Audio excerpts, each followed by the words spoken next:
స్నానం పూర్తయి బయటికి వచ్చిన పార్వతీదేవి తన కుమారుడు మృతదేహంగా నేలపై పడి ఉన్న దృశ్యం చూసి వేదనతో కేక వేసింది. నా బిడ్డను ఇలా హతమార్చేశావా అని గుండెలు పగిలేలా ఏడ్చింది.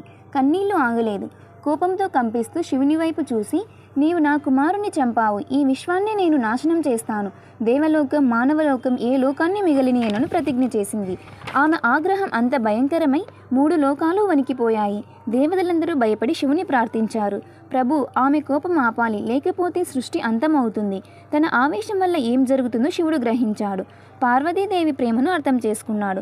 ఆమె వద్దకు వచ్చి, దేవి, నన్ను క్షమించు, నేను పొరపాటు పడ్డాను. నీ కుమారుడు తిరిగి జీవించకపోతే నేను క్షమాపణ అర్హుణ్ణి కాలేను అన్నాడు. శివుడు వెంటనే తన గణాలను ఆజ్ఞాపించాడు.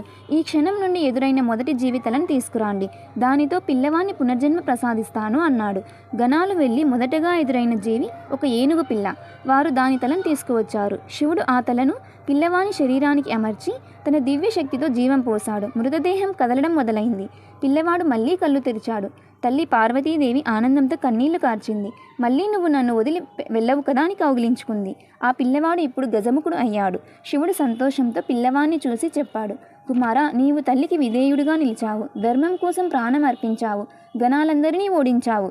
కనుక నీ నామధ్యేయం ఈ రోజు నుంచి గణేశుడు అని పిలువబడుతుంది. ఇక నుంచి ప్రపంచంలో ఎవరూ నిన్ను మర్చిపోలేరు. ప్రతి శుభకార్యానికి ముందు నిన్నే ఆరాధిస్తారు. నీవే విఘ్న నాయకుడు, ప్రథమ పూజ్యుడు అని చెప్పారు. కథ నచ్చితే లైక్ చేసి సబ్స్క్రైబ్ చేయండి ఫ్రెండ్స్.